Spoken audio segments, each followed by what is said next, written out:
Hello YouTube, this is Adam Noyce of Ant Productions, and a long time ago, when Adam Noyce was a wee little fat tub of lard instead of a really big tall fat tub of lard, I had a friend.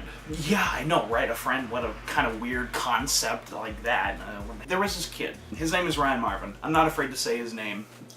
He was like my best friend throughout elementary school, middle school, and the freshman year of high school. He was like my best friend.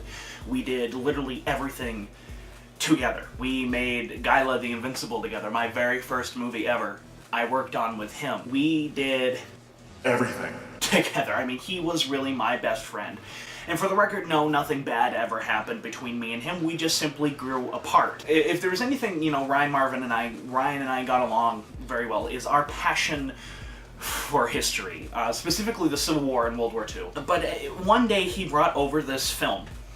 Two films, actually. It was a double bill. It was one of those TCM DVDs that featured two films, and that was Back to Bataan, starring John Wayne, made in 1945, and Bataan, which was made 2 years earlier, 1943, and this is the film that we're going to be talking about today. And I have a lot of nostalgia for this movie. I do. And I know that's going to kind of tarnish my lens in terms of looking at the film, because there's a lot of joy I have looking back at this film. I hadn't watched this film literally, and it wouldn't surprise me. It seriously wouldn't surprise me if it had been 7 or 8 years. For some reason, I was like, you know what? I want to watch Bataan. I don't know what spurred it. I just wanted to rewatch the movie, so I went online and I found it and I watched it, of course, illegally, like everybody else normal on the internet does. Shush. I should have said that. Of the two films, Back to Bataan is kind of the more famous one out of the bunch, because Back to Bataan stars John Wayne. This is one of John Wayne's kind of hurrah movies. But this one has Rob Taylor, and Rob Taylor, if you don't know who he is kind of a poorer man's version of John Wayne, though more famous during the World War II era. Both of them were very famous, and actually kind of both of them play very identical characters in the two films. Whatever, we're not here to talk about Back to Bataan. But this one has Robert Taylor, and he does give a genuinely good performance in here, but we'll get into that a little later. But I had a lot of nostalgia for this movie. When we were really young, my friend and I used to grab our toy guns and we used to reenact Bataan. We used to go out in the woods and pretend we were fighting the Japs. Apparently that term, by the way, is racist. I didn't know that. But something to make very clear with Bataan is that this is flat out a propaganda movie. There are loads of historical inaccuracies with this movie. This movie wasn't trying to pay attention to details. This movie was genuinely trying to evoke a feeling out of the audience, was trying to get the audience riled up, because this was shot in 1942. In 1942, alright, we had Midway, Battle of Guadalcanal, which were two huge successes in the name of the United States during World War II. Remember, we still had the huge loss of the Philippine Islands, which this movie takes place in 1941, which was when the Americans lost the Philippine Islands. Rather horribly, too. We got our asses handed to us pretty well. But this was trying to evoke an opinion. This was even before, when this movie was finally released in early 1943, this was even before we had re-landed in the Philippines to take it back. That's why the movie ends with the quote, and a very iconic shot too in my mind, ends the way it does, is because we hadn't taken the Philippine Islands back. Now, I've made it very clear that historical inaccuracies don't usually bug me as much as they should, and the reason why is because as long as the story's good and the emotions are good, if the characters are good, if the story's good, and if it genuinely captures the spirit of what actually happened, I'm fine with it. The historical inaccuracies mainly go into the equipment. This is going to be very kind of techie, history buff kind of section. I'm bringing this up because it genuinely kind of made me laugh at how bad it was in this movie. Again, many of the inaccuracies mainly relied on the equipment, which can ultimately be kind of referred to, or kind of brushed off, because we didn't really have much for equipment to use for the enemy during this time period, let alone a movie. So, I'm still going to bring it up. All the Japanese soldiers you see, Japanese, by the way, all the Japanese soldiers, big air quotes, soldiers you see in this movie are carrying Springfield rifles. Until really 1942, the Springfield rifle was the standard rifle used for the American soldiers during World War II, or during the time. In reality, the Japanese were using an even more outdated weapon known as the Type 99, which is also a bolt-action rifle and looks nothing like the Springfield, by the way, if you just look at the two. Other than the fact that they're bolt-action, they look nothing alike. There's a specific scene where there's a part where we see a samurai sword stabbed into somebody's back. And again, that kind of goes into the propaganda aspect of this specific movie. They didn't really care about what actually happened. The imagery of this samurai sword stabbed into somebody's back provoked an emotion. And that's all the directors and writers and everybody cared about. But samurai swords were used for slicing. They were built for slicing, not stabbing. And they were also highly prized by the officers. They were given to officers. So the fact that you see one stabbed into this guy's back without the officer nearby, just kind of left out in the open, is completely false and completely fabricated. It just wouldn't happen. However, the imagery was meant to provoke an emotion, which that was dread, fear, and just overall fear of the Japanese. And it did very much so succeed at giving off that, mainly because the imagery worked really bad. With the body, you never see the body, you just see the samurai sword sticking out of the ground, basically. You just see it sticking out of the fog, and they don't really show the body that it's been stabbed into. All you see is everyone's reaction to it. It actually works. So I guess I can look past that. The Japanese uniforms are laughably wrong. They are just laughably wrong. These uniforms are like almost white. Now, Japanese had very tan uniforms to kind of blend in with the jungle mesh, or marsh. But they weren't white. These uniforms you could see like a mile away in this movie. And I'm like, why is that? But the worst thing with these Japanese uniforms was the helmets. The helmets are so laughably big. They are so laughably big on these guys. On these guys. It looks almost like when the Nostalgia Critic made To Boldly Flee, he was making fun of Judge Dredd. And the helmet on that is like comically huge on purpose. These helmets are like that level of big. And it's hysterical. Like, I'm laughing. I'm laughing at how big these helmets are on these little people, which, by the way, when I said the air quotes about these soldiers being Japanese, clearly they are not Japanese. Many of these are not Japanese. Clearly they were just a bunch of Asians thrown together, and even some of them weren't Asian. Clearly some of these people were like Mexicans and Latino people, just kind of thrown into these uniforms to act Japanese, and it's really, really funny. The Japanese also did not use water-cooled .30 caliber machine guns. I forgot the name of these guns that they had, but they looked nothing like the water-cooled .30 cals. Another thing, too, is I just love the portrayal of the Japanese in general in this movie. The Japanese never shoot, other than sharpshooters.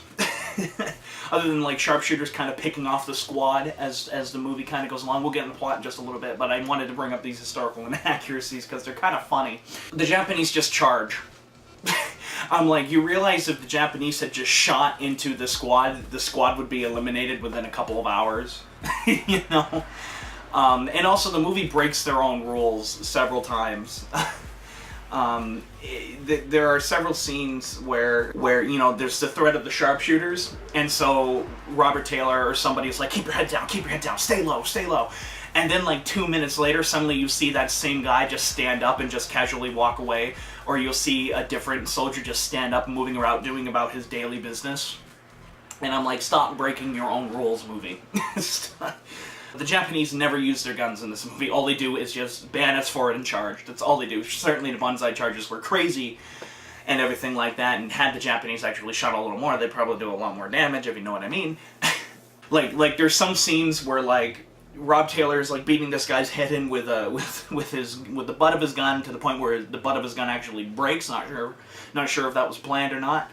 However, Suddenly, you have this Japanese soldier pop up behind him while Robert Taylor is still beating the guy up with the butt of his gun. And the soldier stops and waits until Rob Taylor turns around to fight that guy.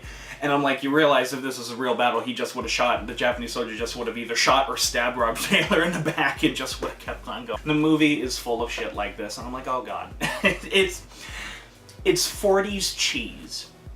That's exactly what it is. It's 30s and 40s cheese beautifully put on screen.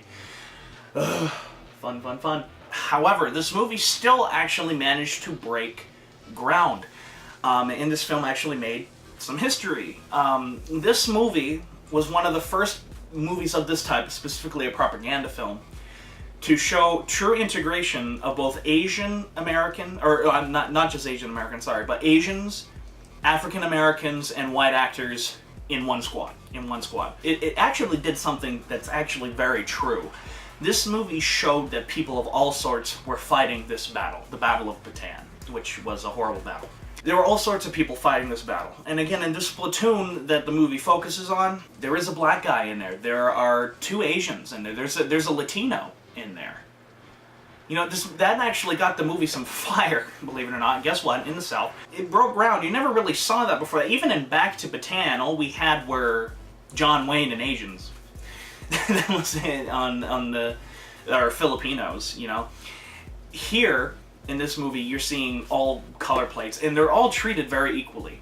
This movie treats them all very, very equally. Certainly the Filipino soldier in this movie is kind of very stereotypical, but you know, like the Latino doesn't even have a over-the-top Spanish accent. He speaks a true English accent, meaning that though Latino, he was an American. The same with the African American. He doesn't act like, you know, like a Sambo. He doesn't act like what you'd think you'd see Disney Song of the South. He doesn't act like Disney Song of the South. He actually acts like a normal human being, and I like that. I really like that. This movie broke ground for doing that, and I will give this movie props for doing that. As a result, this movie got banned from playing in several theaters across the South, and that is so despicable. I guess I better take off my Confederate hat for this. The reason why I wear my Confederate hat is because I'm a huge Civil War buff. I'm a huge Civil War buff. My father wears a blue hat. I said, fuck you, I'm going to wear a gray hat. And I'm a Civil War buff, I'm a history buff, and even though I talk a lot of science fiction in here and kaiju movies and so on and so forth and talk about random stuff, I want people to know that I'm interested in history, and hopefully that hat shows that I am interested in such. It doesn't mean that I'm rooting for the South, okay? It doesn't mean I was rooting for the South.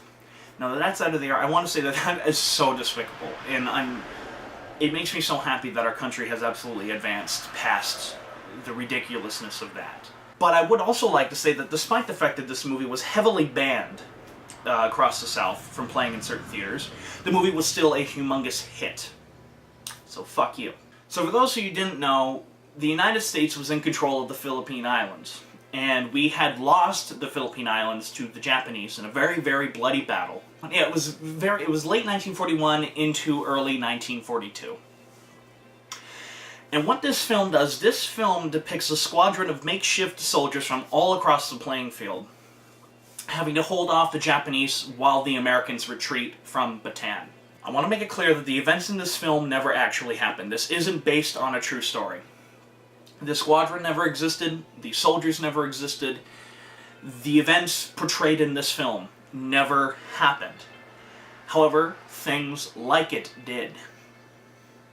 Things very similar to the situations going on here actually happened. And a lot of Americans and Filipino soldiers, I can't give credit enough to the Filipino soldiers as well. They were in many ways even more brutal against the Japanese and fighting the Japanese and fighting for their freedom than we were.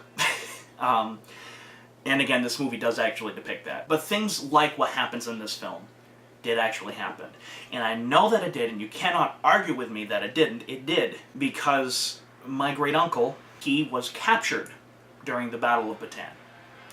And he was actually forced to go on the Bataan Death March. And probably this is actually what made the Bataan more famous than anything else, is the Bataan Death March, whereas the Japanese captured a bunch of American soldiers and made them march for hundreds and hundreds of miles, no breaks, no food, no water, and if you slowed down past a certain speed, they didn't shoot you because that would waste a bullet. The Japanese would literally behead you on the spot. They would stab you in the back. They would brutally beat you until you're dead. It was awful. The Germans get a lot of credit. The Germans get a lot of credit for like the mass murders and so on and so forth. Japan did, I would say, worse to not just American soldiers, but any soldier who surrendered, because the Japanese did not believe in surrendering. They would rather die than surrender. That would come up hugely in the Battle of Guadalcanal in 1942 and would explode, literally, in Okinawa in 1945. But anyways, my great-uncle was on that march and he saw a lot of men die. He saw a lot of his close friends die on that march, and he was actually shipped to Japan, where he served on a coal mine. And the only reason why he lived was because he learned quickly how to speak Japanese. So he was a translator. All the men fighting in this battle were unbelievably brave. I can't say this enough. In reality, they gave their lives so that one day we could return to the Philippines. Hence Douglas MacArthur. MacArthur loved the Filipino people. He loved the country. He loved everything about the Philippine Islands. For some reason, I'm not quite sure why. Not that there's anything bad in the Philippines, I'm just saying I'm not sure why he liked it so much, but he did.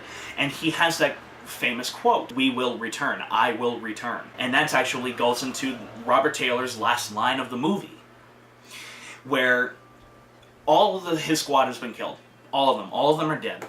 And so while the Japanese are charging with him, he unloads his Tommy gun, right? He unloads his Tommy gun into them until he's out of bullets there. He shoots his Colt 45 until it's out of bullet. And then in the last-ditch effort, grabs the 30 caliber machine gun and starts using that. It's a mixture of badass and a mixture of rousing at the same time. Though we know he's going to die, and that is sad, how they shot it and how they edited it and the music that was put over it is very, very rousing.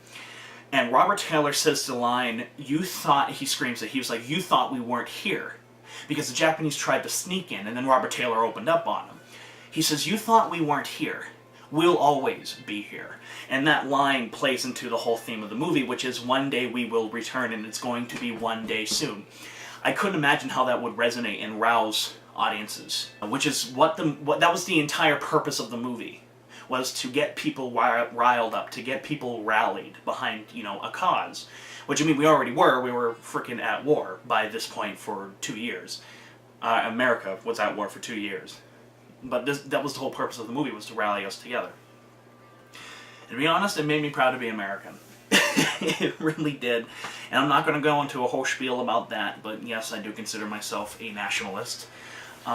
This movie, though extremely romanticized, reminded me of just how brave, because again, it made me think of my great-uncle. It made me think of, other people that I had talked to who had actually served in World War II, or I've read about and everything, and it reminded me of just how brave our grandfather's generation was. The generation that had fought in the actual war. There's a reason why they say that was the last good generation, the last true generation, the last truly good generation, and I can't agree with it more, with those people that fought in that war. But it just reminded me of that so much, and that's what the movie was trying to do. So, it succeeded. This is directed by Tay Garnett, who was French, and I've never heard of him before. Never seen any of the other stuff that he'd done before, but he mainly worked on comedies. This is the only thing of his that I've seen, so I have nothing to compare it to. But he worked with comedies. He worked with Bob Hope. He worked with Bob Hope a lot. And he directed and wrote comedies and skits for mainly television and radio. He was a director-writer. And actually, that kind of explains why there's such a personal touch in this movie. This movie isn't like trying to give like some grand thing, alright? This movie just focuses on these 13 soldiers, which is why it works so good. It just focuses on these 13 soldiers, right? Because of that, there's a very personal touch. We get to know who these soldiers are. Specifically, Rob Taylor, this corporal, who's kind of a troublemaker. No, is he a corporal? I don't know. He's kind of a troublemaker. Him and Rob Taylor have kind of a history. This corporal, and specifically this Navy brat, who is this, I call him the kid, this Navy kid who is literally my age. Which, by the way, I can't emphasize that enough. That was accurate. You know, I'm almost 21. You know, I don't look it, but I'm almost 21. I look at that and I'm like, we could have been in this battle. We could have been fighting it. We would have been fighting it. We were young, which this movie does actually depict. But specifically, those 4 people we really focus on, and we get to know, and we learn to like them. And I think it was because of Tay Garnett's influence in comedy that made that work, because comedies tend to be very personal. Usually very extreme. That's what makes them comedies, very, very much so extreme, but they're very personal as a result, because they make us laugh. Laughter is a genuine human emotion, and I think that's what made it work here. But something that this movie really excels at is making you feel very claustrophobic. This film, I just want to say this, is shot entirely on a set, and except for the beginning of the movie. The very beginning of the movie is the city being bombed by the Japanese, which all that scene does is just introduce us to the characters and gets us to where we need to go. Literally, after that scene, everything is on a set, or a miniature. And it's pretty good. I mean, I can still tell that's a set, but I can tell it's a set in War of the Worlds, and I still find War of the Worlds to be amazing. You can definitely tell it's a set. It actually reminds me very much so of a jungle version of the sets from The Wolfman, the one with Lon Chaney Jr. It looks very similar, you know, with the fog covering the ground and everything, and the sort of dark lighting and everything, kind of like a dank aura of it as well, where everything kind of looks a little moist and a little wet. Very, very similar here, and it's even shot very similarly with, you know, a lot of tracking shots and a lot of crane shots, you know, so on and so forth, things like that. It reminded me a lot of The Wolfman. And even the music is very Mickey Mousey. And the term Mickey Mousey basically refers to that the music plays over the entire movie, or just about the entire movie, and the music changes with the tonality of a scene. You will see this specifically in a lot of... King Kong does it, for example. The original King Kong. King Kong actually started it. But like in all the movies from the 1930s through the 1950s, did this sort of Mickey Mousing. And this sort of set and claustrophobia works best during the scene where what remains of the squadron is waiting for the main attack from the Japanese. Because the Japanese are trying to build this bridge, and the squadron keeps blowing up the bridge, and the Japanese are sick of it. So they're finally sending soldiers in there, and so our guys, the squadron, are waiting for the attack, right? And it is so well edited. It really truly is, because what's great about it is that you see the Japanese soldiers kind of moving, right? They're covered in foliage. They're basically wearing these ghillie suits, and so they're quietly sneaking up on the base. And now they don't know how many Americans are there. The Japanese don't know how many Americans are there, so they're kind of sneakily going up to them, right? But the Americans see them. And so Robert Taylor, they're ready to fire, And it reminded me of the Battle of Bunker Hill, which I'm pretty sure that was on purpose. But Robert Taylor says, don't fire until I give the words. And he waits until they're literally right in front of them to open fire. And it's so wonderfully edited, because all it is these really, really intense close-ups on each of the actors waiting. You can see the sweat beating down their faces. You can see them chewing their lips or chewing their inner cheek. You can see, for example, the kid, the Navy kid, the young kid. You can see him shaking as he's holding the Tommy gun ready, as he's holding it's not the Tommy gun, the 30 caliber machine gun ready to pull the trigger. It's really, really well done, and really does give off that claustrophobic feeling very, very well. And I have to say this about the movie as well. This movie's brutal for a 40s film. Definitely a lot more brutal than Back to Bataan. In fact, Back to Bataan, I say, is pretty tame. For example, you have people during the beginning of the film being you see them getting buried alive. There's this one scene where all you see is his hand, like, gripping, you know, for waiting, really, to be crushed underneath all this rubble after the bombing attack. Speaking of that opening bomber attack, there is this one scene where you see this American soldier carrying this little Filipino child. And he keeps looking up at her, and she's just kind of looking around. She's kind of squinting because the sun's all bright and everything. And what he does is he takes off his hat and puts it on top of her head. And of course, she's all smiley and everything about that, which makes him smile, right? This is all one shot. There's literally only in this for like one shot. All of a sudden you hear the Japanese Zeros coming, and he immediately, suddenly, pulls the kid down off his shoulder, holds her really close, looks around, and then immediately ducks for cover. I love little things like that shows humanity at its brightest. I mean, sure, this is kind of over-exaggerated a little bit, but shit like this happened. Maybe not so much in the Philippines. Well, actually kind of did. I know a lot of people who met their wives because they fought in the Philippines. I just want to say this, the Godzilla saga, I'm not plugging it, but I just want to say it because that's kind of my magnum opus in terms of what I'm writing. The Godzilla saga is full of little moments like that, and I'm a sucker for them. Every time I see one of those, it could be the most corny thing ever, it eats me up, and I love it. Planes. What planes? You never see the planes in this movie. All you do is hear them. And the result of this comes off as extremely cheap. It really, really, really cheap. Where all you do is hear them and see the bombs hitting the ground and everything like that, but you never ever see the planes. However, I will give it credit because it was cheap. This movie was done on a minuscule budget, a very minuscule budget, less than I think $500,000, and the reason why it had such a small budget was because, well, guess what, ladies and gentlemen? We were a country at war.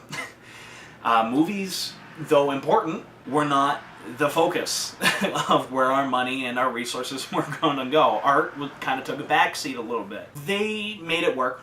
I mean, it could have been done a lot worse, but it could have been a lot worse. That's all I'll say about that. However, there is one scene where it gets really, really, really silly. The planes are basically coming to bomb the squadron, and they do. And what happens is one of the characters, the cook, manages to shoot down the plane. All we see is this horrible miniature crash and then blow up. That's all we see. But all of a sudden, he shoots the Tommy gun. It's a Tommy gun, by the way. He shoots a Tommy gun, and suddenly we hear... all of a sudden, we hear it go down. We never see it go down. However, that's not what makes it silly. What makes it silly is the fact that he just shoots like this short burst, and he manages to shoot down a Zero. I guess it did happen. I guess it could happen, but granted that they're in this middle of this jungle with thick trees and everything like that, which, by the way, how were the Zeros able to pinpoint their position? I don't know. But the Zeros were the fastest, most sleekest plane of the war during the time period. A short burst of atomic gun was not going to knock it out of the sky. But this also, the film was brutal in the sense back to that there's a scene where the Filipino soldier gets hanged. We don't see it. It happens off screen, but we see the aftermath of it, and that's what works. We see him being hanged, or we see him hanging there.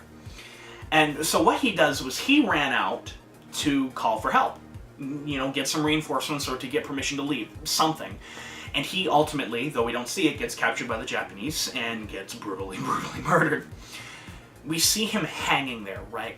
Brutally beaten, blood all over him, and a sword sticking out of his back. We don't really get a good close look at it, and I actually think that works. Because what happens is one of the characters chops him down, and then all we do is we see the sword sticking out of the fog, because the fog is covering the floor, and that's it. And to me, that actually worked better than actually seeing the full extent of the damage done to this man. It's a good case of less is more. You leave it up to the imagination, and it's great imagery. I know it wouldn't really happen this way, but it's great imagery of Rob Taylor taking the sword, cleaning it off, and that's all we need to see. Him picking up that sword out of the fog, and everything like that. That's all we need to see, and less is more. That's all I'll say about that. And the camaraderie of these people is amazing. It's actually what makes this film and why I recommend it. We have great characters. We have the Latino who likes the music. We have a seasoned doctor, a seasoned sergeant who's Robert Taylor, a down-to-earth corporal. We have a rough and tough... He's the black guy. He's the rough and tough guy. We have the troublemaker. And then we have the noob. We have the noob commanding officer, and we have the youngest one of the squad. You know, those are just some of the characters, all of them in which you remember. You don't necessarily learn their names, because it gets kind of confusing having to learn 13 names over the course of a period of 30 minutes, but you remember, one, how they look, and two, their characteristics. For example, the down-to-earth corporal, I love this scene, is after the cook shoots down, his name's Malloy, after the cook shoots down the Zero, I know that couldn't happen, but it's played off decently well. The corporal just jumps up for joy, and he's like, I take back everything I've said about you, and starts laughing about it, and he starts cheering everything, only to then have the look of shock on his face when suddenly you see that he's been, the Malloy, the cook, has been utterly riddled with bullets. But you know, that scene was a very good example of that, and even before that, we have the corporal and Rob Taylor's character sitting there, and they're basically doing guard duty at the very beginning of the movie, and suddenly you see the corporal go, oh, and he just randomly shoots. And suddenly you just hear Rob Taylor go, that's a monkey, Jake. that was a line that my friend Ryan and I would say back to each other all the time. We'd reenact that scene and go, it's a monkey, Jake. Instead of Jake, we'd say Adam or Ryan. Stupid. But the dialogue is very overlappy. Like, conversations kind of flow over the top of each other, and it reminds me a lot of Howard Hawks, a Howard Hawks script. Specifically, The Thing from Another World. If you watch The Thing from Another World, that's the kind of dialogue that's kind of in this movie, where it's very overlapping and kind of everything like that. However, the scene that really sells this camaraderie the most, specifically, is the scene where the Navy boy wants to write home. This is at the very end of the movie, and there's only 3 of them left. You have Rob Taylor, the troublemaker, and the kid, the Navy boy. After the huge climactic battle, there was only these 3 left. And then the boy walks over to be alone, and he says, I wanna write a letter home, and Robert Taylor lets him. Even though they all know they're gonna die, by the way. They all know that they're not gonna make this next attack, and they're all gonna die. So he lets the boy walk over. So the boy...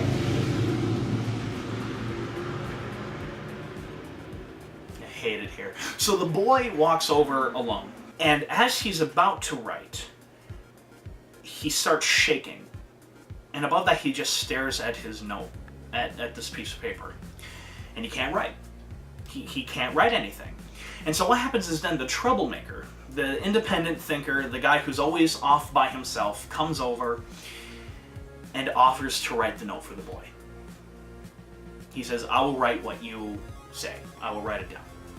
And so the boy lights up while he's describing what to put down, and the guy's writing it, and the troublemaker's writing it. So the boy lights up as he remembers his home, only to then burst into tears, because he knows he'll never see that home again. He just utterly bursts into tears. And as he bursts into tears, Robert Taylor walks over, kneels down beside him, starts petting him on the back, because Robert Taylor was not a very affectionate man throughout the film. Starts patting him on the back, and finishes the letter for the boy. Finishes the letter for him. And the humanism in that scene just hit me in the right spot. It's a very, very well done scene, and it's almost all one shot. It's really, really well done. One of the reasons why I don't think you need to cover everything. Sometimes one long shot is good, especially if you have good actors with it. The humanism in this scene just hit me in the right spot, and they all know that they aren't making it out alive. But the thought is still there. The thought of going home, the thought of, home and being there together with each other in these last hours is still there, and it's really, really well done. I have to put this down. I love the blanks in this movie. They're actually really, really good. There's so much smoke and so much fire that comes out of the barrels of these guns. The smoke just billows across the screen, which is what would actually happen. By the way, we watch these movies now where you just see the muzzle flash, and it's not just it's every movie now where you just see the muzzle flash and no smoke. That's not how guns work, ladies and gentlemen. There is smoke that comes out of the barrel of those guns, and a lot more than you think. And a lot of it now is replaced with CGI. These muzzle flashes are just almost pure CGI. Cough cough, The Walking Dead. The Walking Dead, it drives me nuts. But that's because all the guns in The Walking Dead are fake. All the guns in The Walking Dead are rubber. However, in this movie, you just, like, there's one shot specifically where the first attack happens, and Rob Taylor gives the order to fire, and the screen just erupts with smoke and muzzle flashes. It's fantastic. And it looks great, too. And the sound effects are actually awesome. Great sound design in this movie. And I'm not just saying that because I like old sound effects. The gun sound effects in this movie I haven't heard used in any other movie. And they're awesome, and you know why they're awesome? It's because they weren't dubbed. But great sound design too, because the music score during the battle sequences always disappears. You know, there's kind of that Mickey Mouse scoring after it, before and after the battle, but during the battle, all the music goes away, and it's nothing but the sound effects. The sound effects just take over, and it's wonderful. I love it. I love it. This is a pretty good movie. Pretty far from perfect, but a pretty decent movie. The action is very 40s. I will say this about the action, is at least it's entertaining, and I will give them credit because a lot of these battle sequences were one shots, like a lot of these long takes. And I don't just mean the camera sitting still while all the action's going on, no, the camera is moving, you know, with the actual fight. It looks cool. Not historically accurate, so if you want a historically accurate movie, this is not the movie for you. And it's got some major flaws, however, what really carries this movie are the characters in it. The characters in this movie is what sells it, and the characters are what makes me want to come back to this movie, and the characters makes me recommend it. I do recommend this movie. I was going to give it 2.5 out of 4, but I am going to give it the benefit of the doubt and give it a 3 out of 4. Go on Facebook, like AN Productions, for all up-to-date information about what's coming out, and skits and so on and so forth. Join Geeks for Geeks if you are just some guy who wants to promote some of the stuff that you love, be it history related, be it science fiction related, be it anything related. If you want to promote the stuff that you love, that's the place to go. If you want to talk about the stuff you love, that's the place to go. We love all fandoms except for My Little Pony. Like the Godzilla Saga on Facebook for all up-to-date information on that. And in the end, this is Adam Noyce of AN Productions saying, sayonara.